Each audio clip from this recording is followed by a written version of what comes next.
Que va-t-il se passer sur le marché immobilier parisien en 2026? Est-ce que c'est le bon moment d'acheter? Est-ce que les prix vont encore baisser? Dans cette vidéo, je vous propose une lecture très parisienne du marché immobilier. Pas une analyse nationale, mais ce que je vois concrètement sur le terrain, avec les acheteurs et les vendeurs parisiens. 2026 ne sera a priori ni une année de crise ni une année d'euphorie, ce sera plutôt une année d'équilibre. Où en est le marché parisien fin 2025? Pour comprendre 2026, il faut revenir rapidement sur ce qu'on a vécu ces 2 ou 3 dernières années. Après l'euphorie post-Covid, le marché immobilier parisien a connu une vraie phase de correction. Les prix ont baissé, mais pas partout, pas de la même manière, et surtout pas sur tous les types de biens. La petite frange des appartements sans défaut, sans travaux, s'est très bien maintenue, tandis que les biens avec des défauts voyaient leur prix chuter. Entre fin 2021 et fin 2025, le prix moyen des appartements anciens à Paris a chuté de 11,9%. Et comme je le répète souvent, c'est une moyenne. Il ne faut surtout pas l'appliquer à tous les types d'appartements. Non seulement les prix ont baissé, mais les volumes de vente aussi. Résultat, un marché qui fonctionne au ralenti. Les volumes de vente ont chuté de 28% entre 2022 et 2024 d'après la Chambre des notaires parisiens. C'est un véritable effondrement qui a ramené en 2024 les volumes de vente à l'un des niveaux les plus bas depuis 20 ans. Fin 2025, on est dans un marché plus calme, plus rationnel. Les volumes de transactions restent inférieurs à ce qu'on a connu il y a quelques années, mais on sent clairement un retour progressif des acheteurs. Une augmentation de 11% a été constatée depuis 2024. Les acheteurs sont toujours là, mais ils sont plus exigeants, ils visitent moins, ils visitent mieux, ils prennent leur temps, ils analysent. Côté vendeur, on voit enfin quelque chose de très sain, les prix irréalistes sortent du marché. Même s'il même s'il en reste toujours quelques-uns, ne rêvons pas. Et ceux qui veulent vraiment vendre s'adaptent. Les facteurs clés qui vont influencer 2026, les taux de crédit, premier facteur évidemment. Les taux de crédit immobilier, on ne parle pas d'un retour des taux à 1%, bien sûr. On est sur une stabilisation en 2025 qui devrait se poursuivre. A priori, les taux ne devraient pas connaître de variations importantes en 2026. Les 3% sur 20 ans à peu près devraient rester d'actualité pendant encore quelques mois. Beaucoup d'acheteurs ont mis leur projet en pause pendant 18 à 24 mois. Dès que des conditions deviennent plus lisibles, ces projets reviennent. Donc 2026, on va voir réapparaître une demande qui était simplement en attente. L'augmentation de 11% des volumes de vente depuis 2024 en est une preuve. Mais pas d'euphorie en vue non plus. Le cadre réglementaire et le DPE. En 2026, le marché immobilier parisien est profondément structuré par un cadre réglementaire de plus en plus dense et restrictif.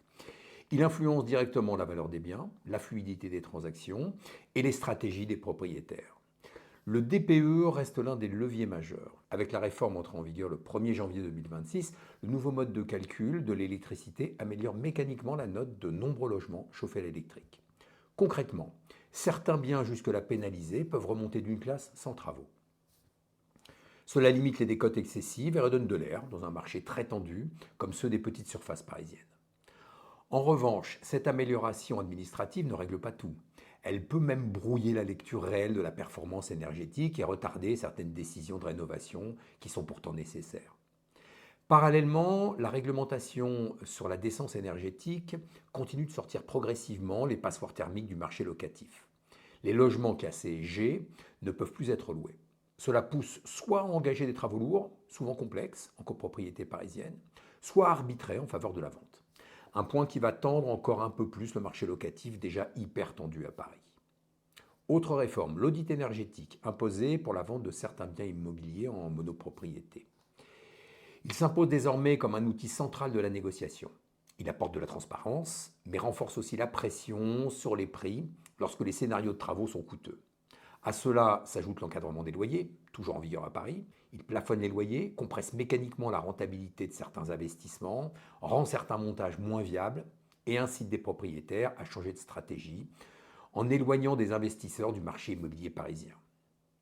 Enfin, la régulation des meublés touristiques du type Airbnb s'est nettement durcie. Limitation à 90 jours pour les résidences principales à Paris, renforcement des contrôles, généralisation progressive des obligations de déclaration. Cette évolution réduit l'attrait spéculatif de la courte durée, mais contribue aussi à réorienter une partie des biens vers la location classique ou la vente. Au final, 2026, le cadre réglementaire parisien ne bloque pas le marché, il le trie. Les biens immobiliers avec un bon DPE, bien situés, bien pensés, restent liquides et recherchés. Tandis que les logements énergivores ou dépendants de modèles locatifs contraignants subissent des ajustements de prix de plus en plus marqués. Troisième facteur, et celui qu'on oublie souvent, la rareté. À Paris, on ne construit quasiment pas. Le stock ne se renouvelle pas, les bons appartements restent rares, même dans un marché plus calme. Donc 2026, pas de changement à prévoir sur l'offre de beaux appartements parisiens. Ils seront malheureusement toujours aussi rares. Les prix en 2026, à quoi s'attendre vraiment? La question centrale, évidemment. Le scénario le plus probable, ce n'est ni une flambée ni un effondrement. C'est une stabilisation avec de fortes différences selon les biens, comme toujours à Paris. Les variations des prix moyens devraient être faibles, à la hausse comme à la baisse. Fin 2025, début 2026, on observe déjà de légères hausses. Après la forte correction de la crise de 2023-2024, ce n'est pas surprenant. Va-t-on rester sur le même mouvement?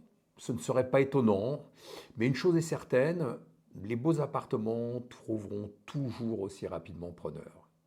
A l'inverse, les défauts, bruit, manque de clarté, mauvais plans et autres, rendront les commercialisations difficiles, voire très difficiles, sauf à adapter le prix de vente en conséquence.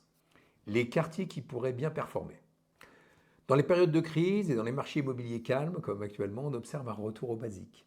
Les acheteurs sont moins audacieux, les quartiers historiquement les plus cotés sont les plus recherchés, centre, ouest parisien. Un petit conseil, les 10e, 15e, 18e, 19e et 20e arrondissements ont subi les plus fortes baisses de prix pendant la crise. Les prix sont donc particulièrement bas. Il y a sûrement des opportunités et de belles opérations à réaliser dans ces arrondissements. Acheter à Paris en 2026, bonne ou mauvaise idée? Paris sera toujours Paris. Vous connaissez cette maxime sortie d'une chanson de Maurice Chevalier. Je ne vais pas ici vous parler musical, mais en immobilier, c'est un peu la même chose. Paris reste et restera l'une des places immobilières les plus attractives du monde. Y acheter sa résidence principale? Excellente idée. Pour les investisseurs, c'est autre chose. Le plafonnement des loyers, les nombreuses contraintes légales rendent l'exercice complexe. À moins de savoir surfer sur ces contraintes pour réaliser des achats opportunistes. Un petit conseil pour les investisseurs, pourquoi pas regarder du côté de la première et de la deuxième couronne, où de nombreuses villes n'ont pas de plafonnement des loyers. Je pense que c'est une option intéressante. Le marché parisien est plus technique, plus exigeant. Ce qui change en 2026, c'est le niveau de technicité du marché qui augmente encore. Il est difficile à appréhender pour un particulier qui arrive sur le marché. Du coup, le coup de cœur ne suffit plus. Il faut comprendre et analyser le bien immobilier que l'on s'apprête à acheter, anticiper les réglementations à venir, comprendre le sens que pourrait prendre le marché immobilier parisien.